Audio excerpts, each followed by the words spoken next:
નમસ્કાર ગુજરાત।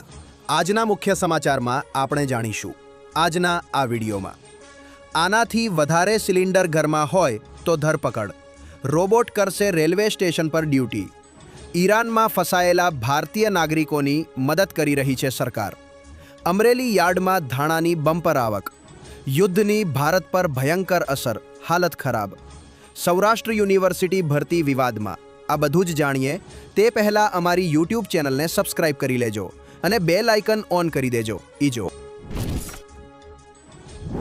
આનાથી વધારે સિલિન્ડર ઘરમાં હોય તો ધરપકડ, સરકાર એલપીજી સિલિન્ડરની જમાખોરી અને કાળાબજારી રોકવા એક્શન મોડમાં છે।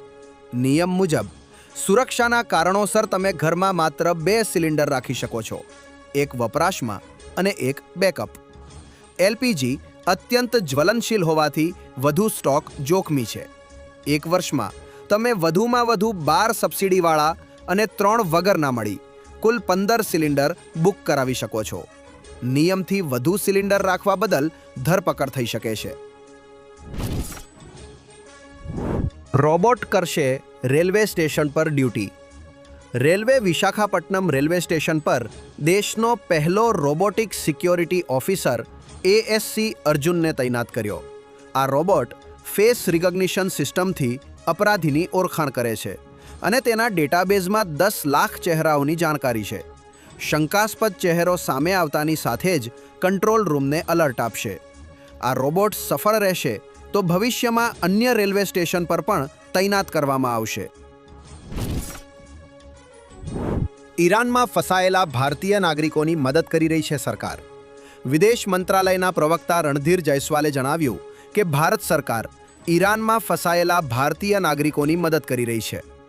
ઈરાનમાં આશરે 9000 ભારતીયો હતા અથવા હજુ છે, જેમાં વિદ્યાર્થીઓ, નાવિકો, વેપારીઓ, વ્યાવસાયિકો અને તીર્થયાત્રીઓ સામેલ છે।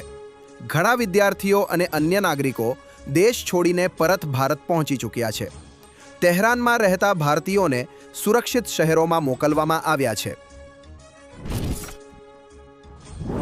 અમરેલી યાર્ડમાં ધાણાની બમ્પર આવક, અમરેલી માર્કેટિંગ યાર્ડમાં ધાણાની બમ્પર આવક નોંધાઈ। 45000 મણ ધાણાની આવક થતાં યાર્ડમાં ભારે ભીડ અને દોડધામ મચી છે। અમરેલી જિલ્લાનું આ સૌથી મોટું માર્કેટિંગ યાર્ડ હોવાથી અમરેલી અને આસપાસના જિલ્લાઓમાંથી ખેડૂતો ધાણા વેચવા આવી રહ્યા છે। અહીં ધાણાના પ્રતિ મણ 2000 રૂપિયાથી 3000 રૂપિયા સુધીના સારા ભાવ મળી રહ્યા છે।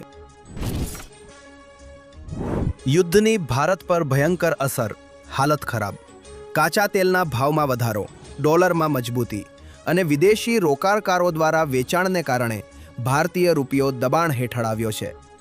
અમેરિકન ડોલર સામે રૂપિયો 92.36 પર ગગડી ગયો છે। એક દિવસ પહેલા રૂપિયો 92.01 પ્રતિ ડોલર પર બંધ થયો હતો। નિષ્ણાતો માને છે કે જો મધ્ય પૂર્વમાં તણાવ ચાલુ રહેશે અને તેલના ભાવ ઊંચા રહેશે તો આગામી દિવસોમાં રૂપિયા પર વધુ દબાણ આવી શકે છે। સૌરાષ્ટ્ર યુનિવર્સિટી ભરતી વિવાદમાં, સૌરાષ્ટ્ર યુનિવર્સિટીમાં બિન શૈક્ષણિક સ્ટાફની 59 જગ્યાઓની ભરતીમાં વિવાદ ઊભો થયો છે। 16 માર્ચે યોજાનારી લેખિત પરીક્ષામાં અનામત કેટેગરીના ઉમેદવારોને અન્યાય થઈ રહ્યો હોવાનો આક્ષેપ છે। એનએસયુઆઈના નેશનલ કોઓર્ડિનેટરે ભરતી પ્રક્રિયા સ્થગિત કરવા રજિસ્ટ્રારને પત્ર લખ્યો છે। હોલ ટિકિટ જનરેટ થઈ ગયા છે, પરંતુ 142 ઉમેદવારોએ ફી ભર્યા બાદ ફાઇનલ સબમિશન ન કરતા ગેરલાયક ઠેરવાયા છે। આવી જ માહિતી મેળવવા માટે અમારી YouTube ચેનલને આજે જ સબસ્ક્રાઇબ કરો અને બેલ આઇકન ઓન કરો। જય હિન્દ, જય ભારત।